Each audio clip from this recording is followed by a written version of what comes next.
Salmo 39, verso 3 e 4. Dizia o precioso salmista Davi, servo do Senhor, rei em Israel, dizia ele o seguinte: esbraseou-se-me no peito o coração, enquanto eu meditava. Ateou-se o fogo. Então, disse eu com a própria língua: dá-me a conhecer, Senhor, o meu fim. E dá-me a conhecer, Senhor, a soma dos meus dias. Porque eu reconheço, para que eu reconheça a minha fragilidade, a minha limitação. Vamos repetir o verso 4, na oração de Davi. Dá-me, Senhor, conhecer o meu fim. E dá-me a conhecer também, Senhor, qual a soma dos meus dias, para que eu reconheça a minha fragilidade. Soma dos meus dias, para que eu reconheça a minha fragilidade. Vamos aqui ao Salmo de número 90 agora. Vai para frente um pouquinho. 90, verso 9. 90, verso 9. Salmo 90, verso 9. Pois todos os nossos dias passam na tua ira, acabam-se os nossos anos como um breve pensamento. Os dias da nossa vida sobem a 70 anos, ou, em havendo vigor, sobem a 80 anos. Neste caso, o melhor deles é canseira e enfado, porque tudo passa rapidamente e nós voamos.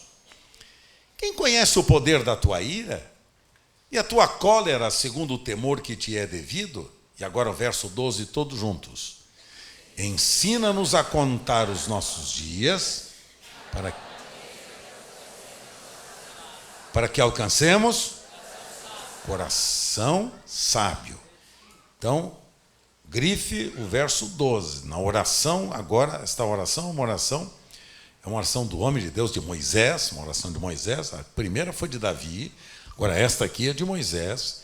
Mas ele está dizendo a mesma coisa. Verso 12, Senhor, ensina a contar os dias da minha existência de tal modo que eu alcance um coração sábio. Quer dizer, Senhor, ensina-me a viver a minha vida de tal maneira que eu a viva com sabedoria, com inteligência, com prudência, que eu aproveite os anos da minha vida cumprindo com o propósito para o qual tu me criaste. Quero dizer que você não chegou a este mundo por uma obra de distração do nosso Criador. Não. Você chegou a este mundo com um propósito específico do nosso Criador, do nosso Pai, em relação a cada um de nós.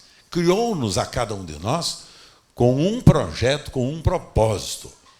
Por isso, quando Jó, lá no capítulo 42, verso 2 do seu livro, escreve da sua experiência, conta da sua experiência pessoal, de encontro pessoal com a graça de Deus, ele diz no verso 2, Senhor, eu bem sei que tu és o Todo-Poderoso, que tudo podes, porque nenhum dos teus planos relacionados à minha vida poderão ser frustrados.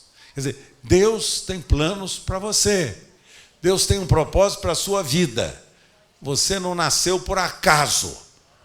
Deus o trouxe a este mundo com um plano, com um propósito, com um projeto. Lembre-se que da última vez eu falei com vocês aqui sobre os trabalhadores na vinha. E mostrei a vocês que os trabalhadores, que são aqueles que participam do projeto que Deus tem nesta geração, neste mundo, são aqueles que estão envolvidos com o trabalho na vinha, que é dirigida, presidida pelo nosso eterno Pai. Ele é o dono, ele é o Senhor da vinha. Então, todos aqueles que estão fora da vinha, lembram-se, são os desocupados. São pessoas que, embora tenham vida biológica, vida física, não têm vida espiritual.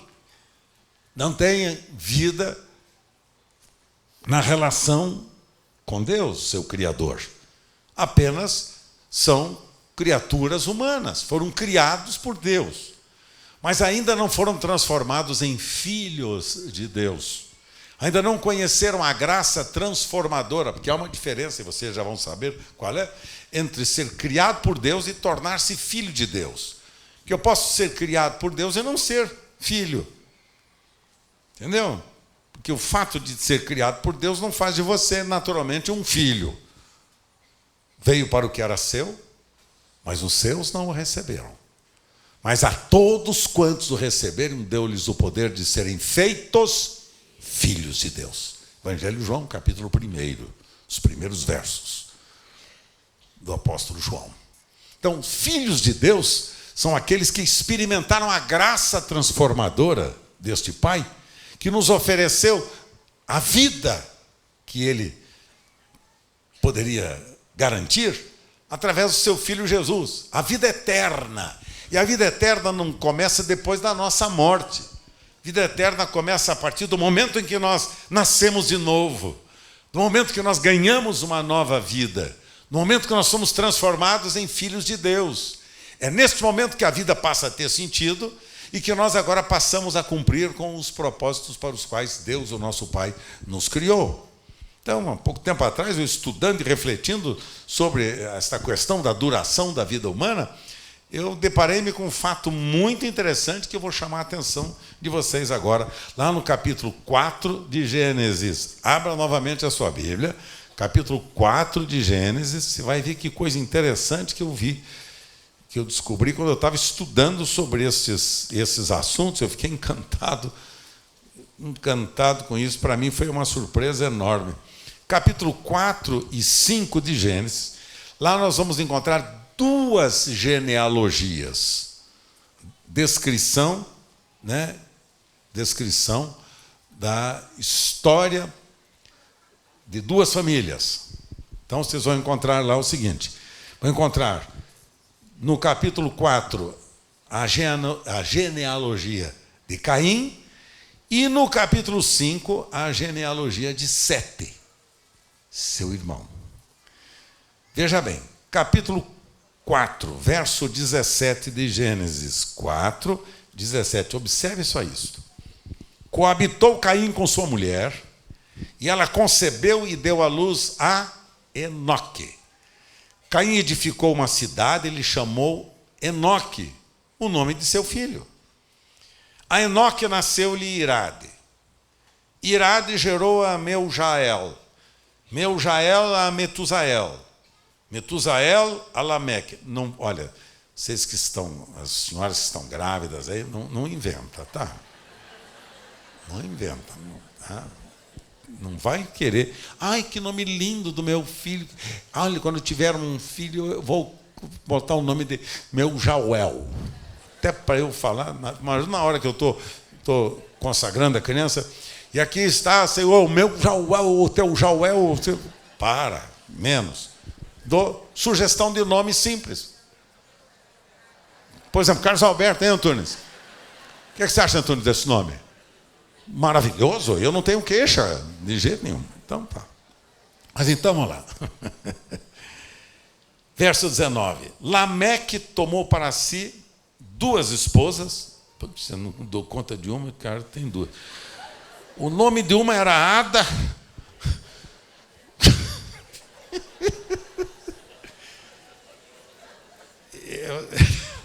É ruim, hein? E a outra se chamava Zilá. Ada deu à luz a Jabal. Este foi o pai dos que habitam em tendas e possuem gado. O nome de seu irmão era Jubal, que foi o pai de todos os que tocam harpa e flauta. Zilá, por sua vez, deu à luz a Tubal-Caim, Artif, tal. E agora você vai, quer ver o verso 23? E disse Lameque às suas esposas: Ada e Zilá, ouvi-me, vós mulheres de Lameque, escutai o que passo a dizer-vos. Matei um homem, porque ele me feriu. Matei um rapaz, porque ele me pisou. Mano, se a moda pega, o cara pisa, o outro mata. Já não está acontecendo isso? Tá ou não está? Mesmo, que coisa triste a nossa sociedade violenta. Bom, então, agora preste atenção. Neste texto, neste capítulo que você leu comigo, por acaso você encontra os anos da vida? Qual é a idade que esse pessoal tinha? Sim ou não?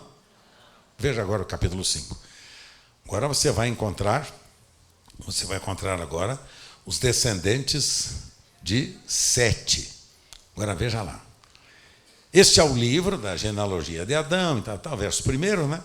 No dia em que Deus criou o homem, a semelhança de Deus o fez. Homem e mulher os criou, os abençoou e chamou pelo nome de Adão no dia em que foram criados. Viveu Adão 130 anos, gerou filho à sua semelhança, conforme a sua imagem, e lhe chamou Sete.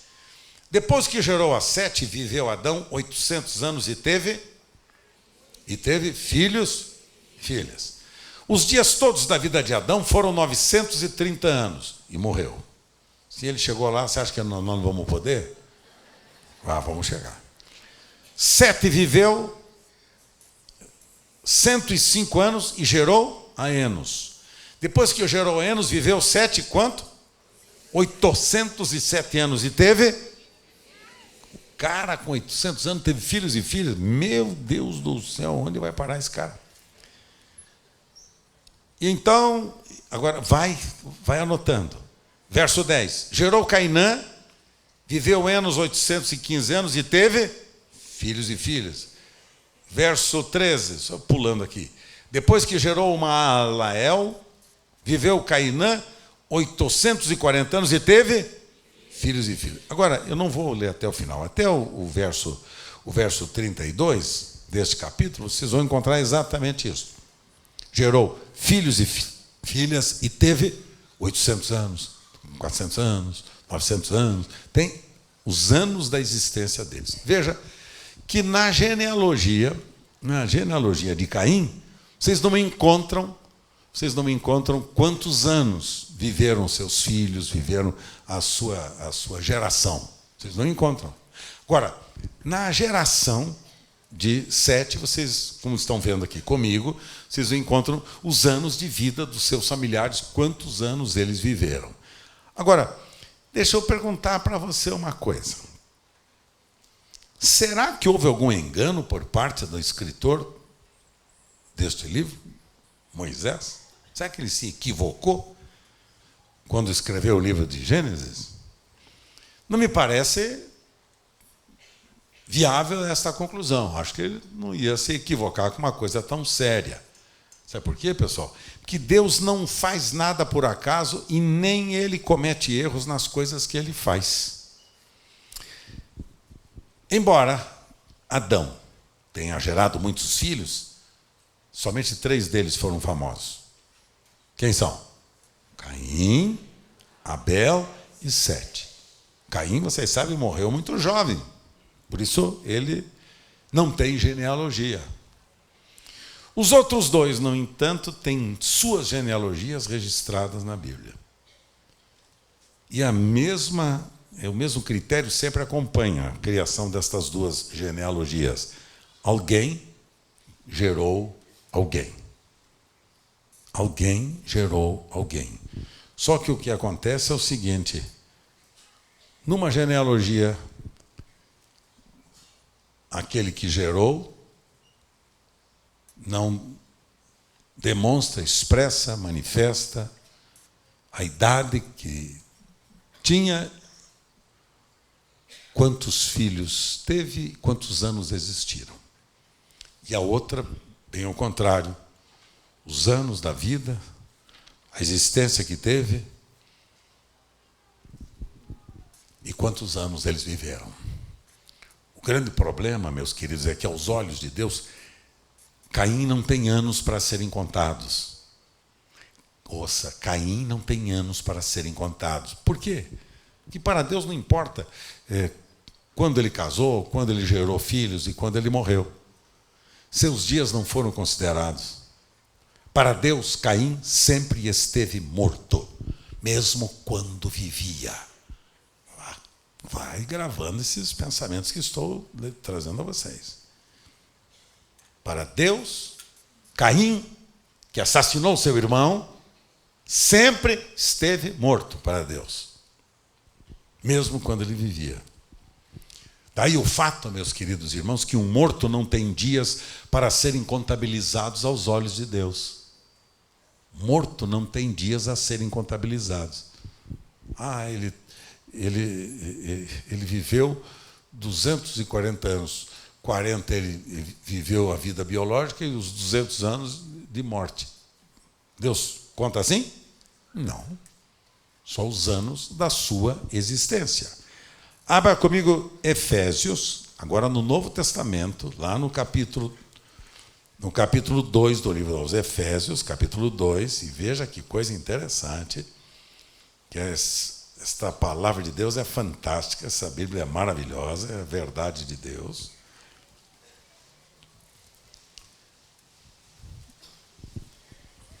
Vejam lá, Efésios, capítulo 2, verso 1 ao verso 3. Veja lá. Ele, dizia o apóstolo São Paulo, vos deu vida. Quando? Estando vós mortos, estando quando? Mortos nos vossos delitos e pecados. Veja, nós estávamos mortos para Deus. Todos. Que não tem nenhum melhor do que o outro. Todos nós estávamos mortos para Deus, diz a Escritura. E Ele nos deu vida, estando vós mortos em vossos delitos e pecados, e agora Paulo explica, nos quais andastes outrora, segundo o curso deste mundo, segundo o príncipe da potestade do ar, do espírito que agora atua nos filhos da desobediência. E agora o verso 3, dá para a gente repetir todos juntos, em voz alta? Entre os quais também todos nós andamos outrora, segundo as inclinações da nossa carne, fazendo a vontade da carne e dos pensamentos, e éramos por natureza filhos da ira, como também os demais. Vamos dar uma recapitulada aqui do que nós acabamos de ler. O apóstolo São Paulo está narrando aqui a história do início da nossa vida.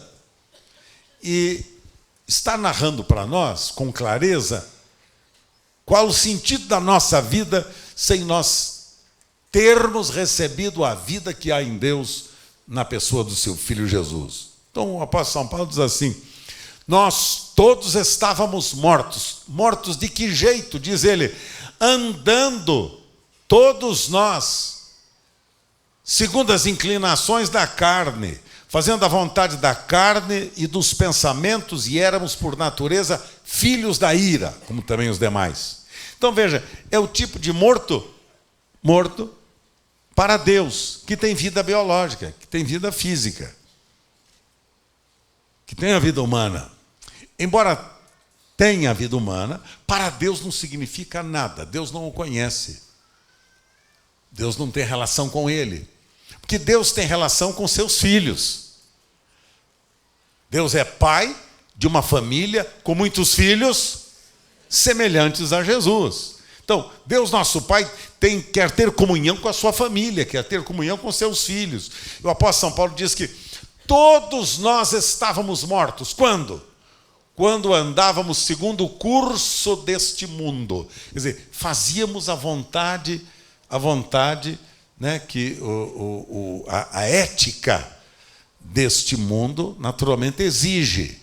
Mentíamos, roubávamos, enganávamos, adulterávamos, éramos fingidos, mentirosos, enfim, vivíamos de acordo com a mentalidade do mundo sem Deus, da estrutura e da mentalidade de toda a humanidade desprovida do conhecimento da graça de Deus. Então, o apóstolo São Paulo diz assim, outrora, quer dizer, no passado, vivíamos segundo a estrutura deste mundo, fazendo a vontade da carne, desejos naturais, e dos pensamentos emocionais, espirituais.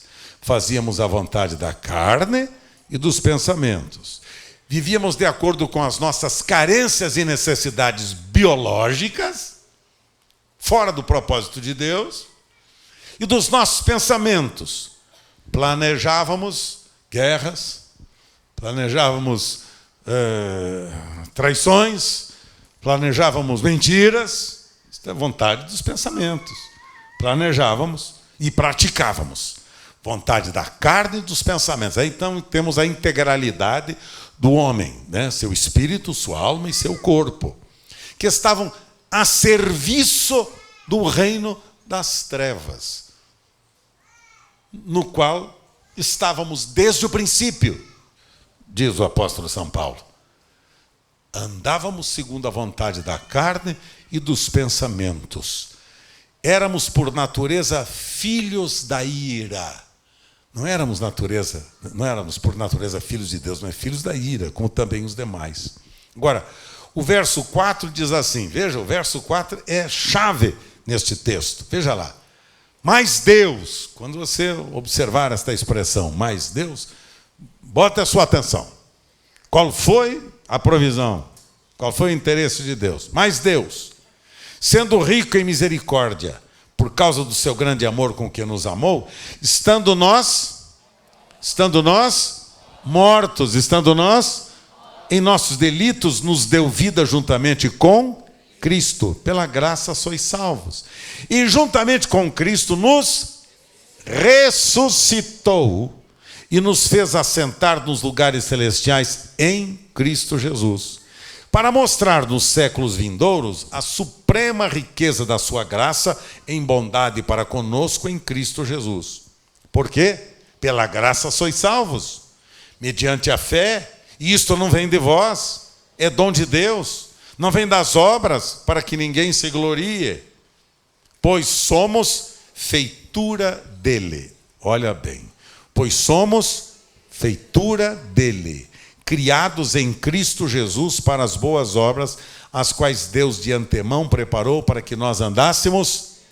Agora a chave desse texto está aqui, criados em Cristo Jesus. Vamos repetir, criados em Cristo Jesus.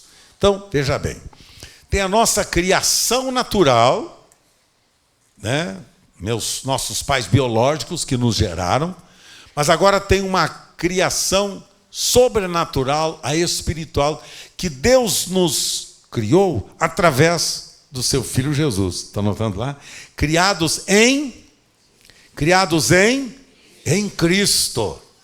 Veja bem, então nós temos a nossa criação natural e a criação sobrenatural. Criação natural são os nossos pais, né, biológicos, os nossos pais é que têm a responsabilidade. Mas a criação espiritual é o nosso Pai Celeste, que através da vida do seu Filho Jesus, nos deu vida.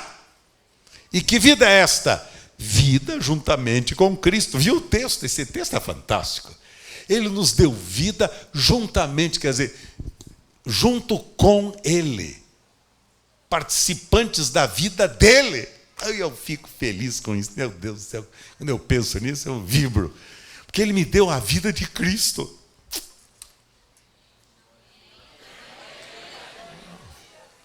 Com essa cara de borocochô. Te dou uma notícia dessas, fica... Ah, porque você não entendeu. Eu entendi. Tá, fica tranquilo.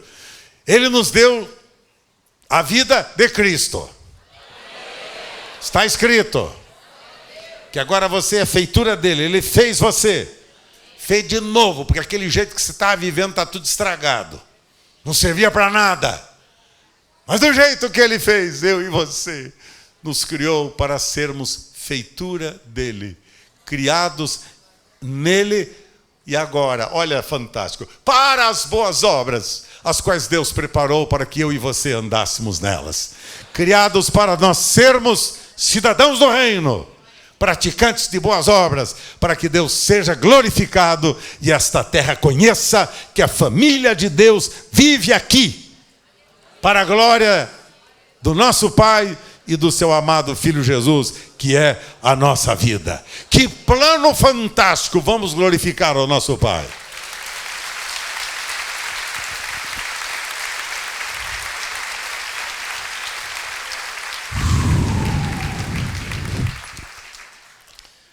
Mas agora eu vou caminhando para o finalzinho. Quantos anos você tem? Quantos anos você tem? Deus não conta os anos. Deus não conta os anos em que você esteve morto.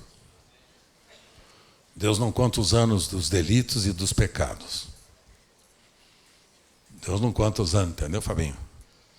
Os anos que nós estávamos mortos, graças a Deus, né, cara? Deus não se lembra mais. Nem se lembra mais. Quando nós estávamos mortos em delitos e pecados, esses anos Deus esqueceu. Quantos anos você tem? Vai calculando aí. Quantos anos tu tem, carinha? Não precisa responder.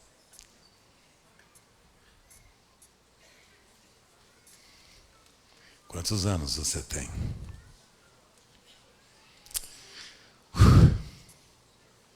Bom, fiz umas anotaçõezinhas aqui, você já vai responder.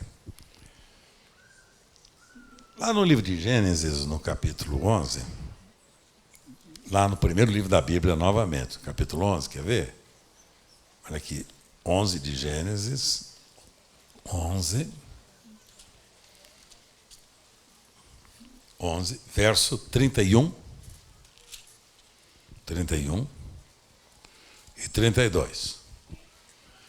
Tomou Terá Abraão, seu filho, e a Ló, filho de Arã, filho de seu filho, e a Sarai, sua nora, mulher de seu filho Abraão, e saiu com eles de Ur dos Caldeus para ir à terra de Canaã. Então Deus chama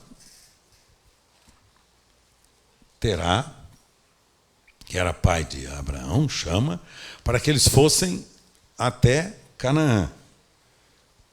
Foram até Arã, onde ficaram. E havendo Terá vivido 205 anos ao todo, morreu em Arã. Então, Terá era pai de Abraão. Deus chama para que ele vá até Canaã, a terra prometida, a terra que Deus havia prometido para o seu povo. E ele, ao invés de entrar na terra, o que é que ele faz? Ele para no meio do caminho e fica em Arã, diz a Escritura. O que significa isso? Propósito de Terá, que era pai de Abraão, portanto, e a sua família era ir para Canaã. Mas ele parou na fronteira e ficou em Arã. Deus nos chama para ir à terra prometida, para entrarmos no reino de Deus, onde Deus governa, reina, e nós ficamos no meio do caminho porque ficamos entretidos com outras coisas secundárias da vida. Trabalho, interesses pessoais, comodidade. Por que eu vou ter que ir até Canaã se eu posso ficar por aqui mesmo? Deus mandou até Canaã, mas eu fico aqui mesmo em Arã, é meio do caminho, fico por aqui. Esses são aqueles chamados os crentes do meio do caminho. Não saem da terra onde estão e não entram na terra que Deus quer que eles entrem. Ficam no meio do caminho. Portanto, estes anos não são contados. Veja o capítulo 12 de Gênesis agora, verso 1 até o 4. Ora, disse o Senhor a Abraão: sai da tua terra, da tua parentela, da casa de teu pai, e vai para a terra que eu te mostrarei, cara. Abraão, se Terá não obedeceu, por favor, você, me obedeça. Por quê? Verso 2. De ti farei uma grande nação, e te abençoarei, e te engrandecerei o nome. Se tu uma bênção. Abençoarei os que te abençoarem, amaldiçoarei os que te amaldiçoarem, e em ti serão benditas todas as famílias da terra. Verso 4, esse é a chave. Partiu, pois, Abraão, como lhe ordenara o Senhor, Ló foi com ele, e tinha Abraão 75 anos quando ele saiu de Arã. 75 anos. Então, agora, Abraão recebe um novo chamado para ir a Canaã, e agora começa a contagem dos seus anos. Quando é que começa a contagem dos seus anos? Agora. Com 75 anos, começa a contagem dos anos de Abraão. No capítulo 16, verso 16, eu não vou ler, mas vou falar para vocês o que está escrito. Abraão ouve o maldito conselho da sua esposa, e como resultado nasceu Ismael, quando Abraão tinha 86 anos de idade. Gerou um herdeiro que não era de acordo com o propósito de Deus para a sua vida, para a sua família e para cumprir com os propósitos que Deus tinha para aquela família. Deus não queria que ele perdesse tempo. E ele gera Ismael quando tinha 86 anos de idade. No capítulo 17, eu estou correndo rapidamente aqui, aos 99 anos, Deus voltou a falar com Abraão. Esse é o texto de Gênesis, capítulo 1, até o verso 27, que declara que Deus voltou a falar com Abraão, quando ele tinha 99 anos de idade. Confere? Houve 13 anos de silêncio, quando não houve altar para Deus, não houve revelação nova, bênção especial. Esse era o ano da circuncisão, quer dizer, da circuncisão aqui significa a eliminação do passado, da carne. É sinônimo da morte do velho homem, é sinônimo do corpo do pecado que está sendo desfeito, destruído, anulado. Agora, o grande segredo de tudo isso, enquanto não há morte, os dias não são contados. Abraão esteve 13 anos sem ouvir a voz de Deus. Por quê? Por causa da sua rebelião e desobediência. Deus o chama para ir a um lugar, ele vai para outro. Deus o chama para ele crer que ele daria um filho, Isaque, e ele acaba aceitando a sugestão de ter um filho com a sua própria funcionária, escrava, Agar. E o resultado nasce Ismael. E Deus deixa de falar com ele durante 13 anos. Não tem revelação, não tem altar, não tem comunhão, não tem vida com Deus, não tem intimidade com Deus, não tem nada. 13 anos. 13 anos sem Deus falar com ele. Quando é que Deus começou a falar com Abraão? Quando ele volta, contrai agora um filho com a sua esposa, Sara, e agora vem Isaque. Quando ele resolve obedecer a Deus, os anos da sua vida são contados. Deixa eu resumir e encerrar. Sabe de uma coisa, meus queridos? Você pode ser uma pessoa maravilhosa. Você pode ser uma pessoa fantástica. Você pode frequentar esta comunidade há muitos anos. Você pode ser obreiro, pode ser pastor, pode ser diácono. Mas os que não nasceram de novo não têm anos contabilizados diante de Deus. Aos olhos de Deus, mesmo que, como Caim, tenha vivido 500 ou 700 anos e feito grandes realizações, aos olhos de Deus não tem valor nenhum. Para Deus, ele não viveu. Porque se não nasceu de novo, não tem anos contabilizados aos olhos de Deus. Vocês estão lembrados do Evangelho de João, no capítulo 3, quando Nicodemos, aquele religioso, vem falar de noite com Jesus? E Jesus lhe dá uma resposta fantástica. Quando ele reconhece que Jesus veio da parte de Deus, que os milagres que fazia, operava através da graça de Deus, a resposta de Jesus para ele foi esta: Nicodemos, se você não nascer de novo, você não entra no reino de Deus. O novo nascimento é que nos coloca para dentro do reino. E há, às vezes, uma confusão. As pessoas pensam que, estando na igreja, sendo membros de uma igreja, elas estão no reino de Deus. Não. Poderão estar aqui na igreja, frequentar essa igreja há 10, 20, 50, 100 anos e nunca terem entrado no reino de Deus. Porque entrar no reino, entrar debaixo do domínio, da autoridade do rei. É participar da vida do reino. É ter a mesma ética do rei. Perdoar como ele perdoa, amar como ele ama, servir como ele serve, ser honesto como ele é honesto, ser justo como ele é justo, ética do reino, ser fiel como ele é fiel.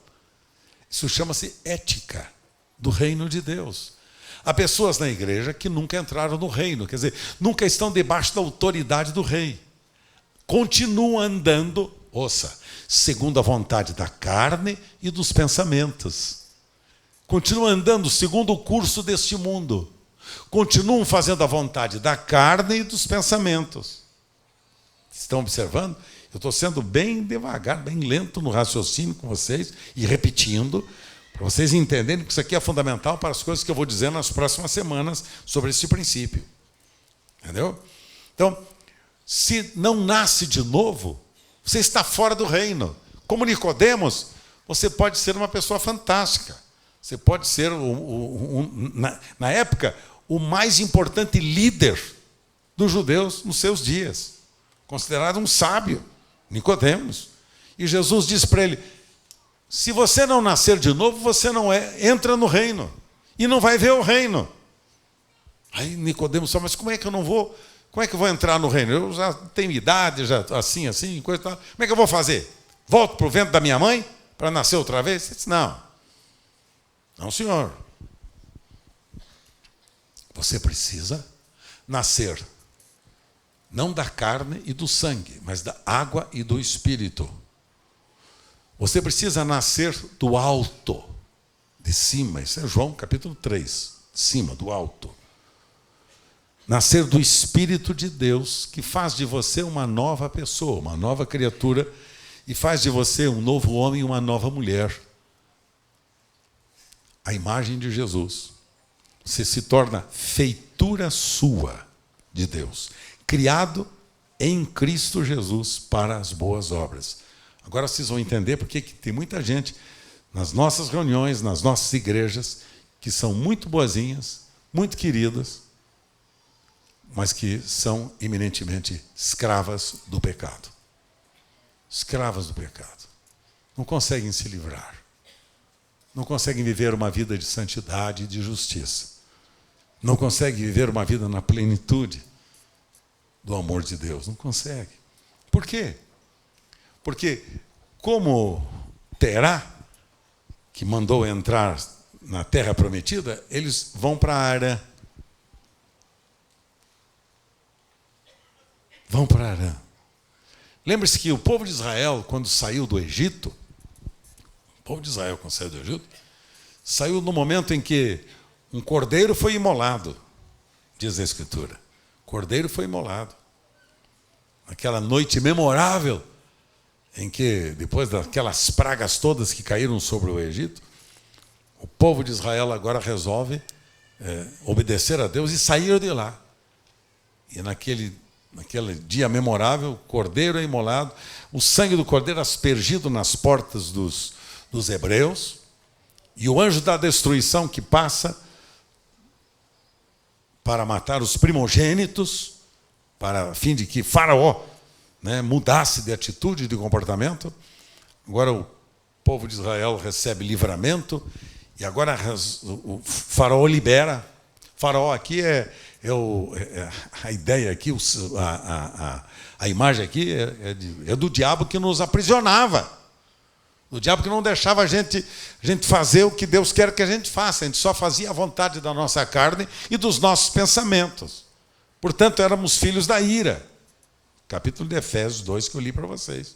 Então, agora, o povo de Israel resolve comer a carne do cordeiro, participar da vida do cordeiro, e agora sai do Egito e entra em Canaã. Isto significa participar da morte e da ressurreição de Jesus. É o que nós vamos fazer aqui nesta manhã. ao tomar a ceia, vocês estão vendo ali os dois elementos?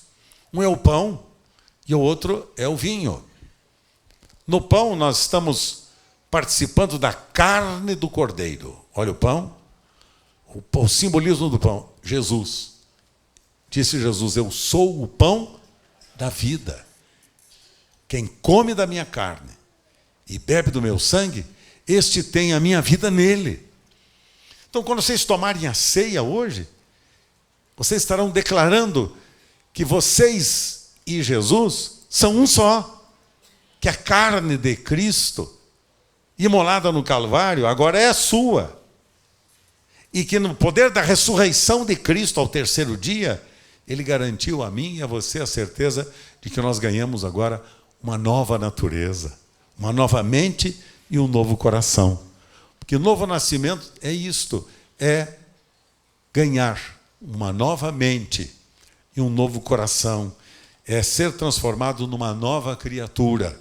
Então, ao comer o pão, declaramos a nossa morte com Cristo. Declaramos que estamos unidos a Ele na sua morte. E ao tomarmos o cálice com o vinho, nós estamos declarando a vida ressurreta de Cristo. Ele nos incluiu na sua morte. E Ele nos incluiu na sua ressurreição. Quando é que a minha vida começa a ser contada? A partir da minha ressurreição. Quando é que começa a ser contada? A partir da minha ressurreição. Enquanto eu estive morto nos meus delitos e pecados, eu não tinha a vida de Deus. Estava morto. Aí Jesus, no seu corpo, toma a minha morte sobre ele, diz a Escritura. Ele assume a minha e a sua morte, ele assume a minha e a sua maldição, ele assume no corpo dele mesmo. Está entendendo? Assume no corpo dele. Porque só ele poderia fazer esta grande salvação, só ele poderia operar esse grande milagre de transformação, só ele. Isso não é coisa que um ser humano possa fazer ou imitar, não dá. A religião tenta fazer isso. A religião tenta botar as pessoas num quadradinho onde elas têm que fazer coisas. Não é ser coisas, fazer coisas. Então, faça vigília, faça oração, faça sacrifício, faça a novena, tudo é para fazer. Faça. Quando o cristianismo não é o que eu faço, o cristianismo é o que eu sou. E Deus nos recriou na pessoa de Jesus, por ocasião da sua ressurreição, na pessoa de Jesus, para nós sermos agora uma nova criatura, um novo homem e uma nova mulher, parecidos com, criados em Cristo Jesus para as boas obras. Vamos repetir? Criados em Cristo Jesus para... Então veja, é criados em Jesus. Não é criados pela igreja, não é criados na religião, não é criados nada disso. É criados em Jesus. Ele me cria de novo. Porque aquela primeira criação estava fadada à morte e à destruição. Lembra-se? Não tem anos para contar.